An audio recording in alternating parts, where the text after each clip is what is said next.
নমস্কার, আমি doctor Naren Pandey, allergy asthma সেন্টারের পক্ষ থেকে। ভাইরাসের বাজার প্রচুর, আক্রান্ত হচ্ছেন বাচ্চারা।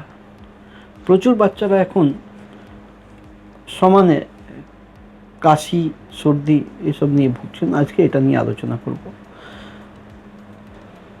আপনারা যদি ভিডিও ভালো লাগে তাহলে অতি অবশ্যই লাইক করবেন, সাবস্ক্রাইব আর শেয়ার করলে উপকৃত হব।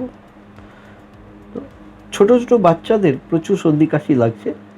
এবার সেই সর্দি কাশির অবস্থায় কিছু কিছু বাচ্চাদের ডাক্তারবাবুরা ইনহেলার দেন, কিন্তু মা বাবারা খুব ঘাবড়ে যান। ইনহেলার, নেবুলাইজার এই সমস্ত জিনিস দেখে কেমন কেমন আকৃতি প্রকৃতির জিনিসগুলো থাকে সেটা দেখার থেকে বেশি আরও দুঃখদায়ী আছে পাড়া প্রতিবেশী, আত্মীয় স্বজন এনাদের উপদেশ। হ্যাঁ, এত ছোট বাচ্চা এখন থেকে ইনহেলার, ভবিষ্যৎ কী হবে, জীবন কী হবে, এইসব নিয়ে প্রচুর মাথার মধ্যে নাড়াচাড়া চলে। বন্ধুরা, ইনহেলার বা নেবুলাইজ থেরাপি এগুলো খুব সিম্পল জিনিস। একটা ইনহেলার এরকম আকৃতি আকার প্রকার থাকে।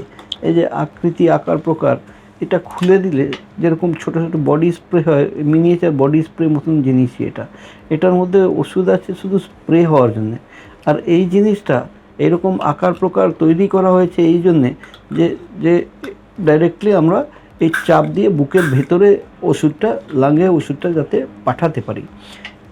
এবার এই জিনিসটা দেখলেই মনে হয় যে নিঃশ্বাস কষ্টের জিনিস, কিন্তু নিঃশ্বাস কষ্ট শুধু না, এর মূলত এর মানে হচ্ছে যে ওষুধটা ডাইরেক্টলি লাঙে যাতে পৌঁছে দেওয়া যায়। এর থেকে ভয় পাওয়ার কোনো কারণই নেই। তার বিষয় হচ্ছে যদি একটা বড়ি 5 মিলিগ্রামের খাওয়াতে দেওয়া হয়, তাহলে 5 মিলিগ্রাম মানে হলো 5000 মাইক্রোগ্রাম, আর একটা এর পাফ মানে 50 মাইক্রোগ্রাম। তো 100 বার পাফ নিলে যত পরিমাণ ওষুধ আমার শরীরে যাবে, একটা বড়ি খেলে কিন্তু তত পরিমাণের ওষুধ আমার শরীরে প্রবেশ করে। অর্থাৎ আপনারাই বিচার করতে পারবেন যে বেশি ওষুধ শরীরে পাঠানো প্রয়োজন আছে না কম ওষুধ শরীরে পাঠানো প্রয়োজন আছে।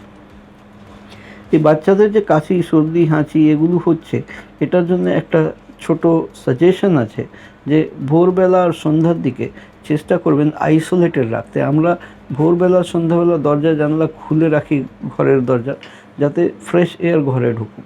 কিন্তু যেহেতু এখন এই ভাইরাল একটা পরিবেশ সৃষ্টি হয়েছে, প্লাস এই যে অ্যালার্জিক ফেনোমেনন কাজ করে, অ্যালার্জির বিভিন্ন পার্টিকেলস অ্যাটমসফিয়ারে রিলিজ হয়ে গিয়ে ঘরে প্রবেশ করে।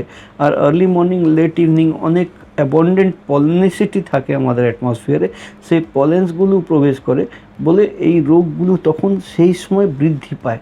অর্থাৎ সকাল আর বিকেল দুবেলা যদি আইসোলেটেড থাকেন, ঘরের দরজা জানলা বন্ধ করে, সানরাইজ আর সানসেটের 1 ঘন্টা আগে 1 ঘন্টা পরে অবধি, তাহলে দেখবেন কিন্তু এই সমস্ত প্রবলেমগুলো কম হবে।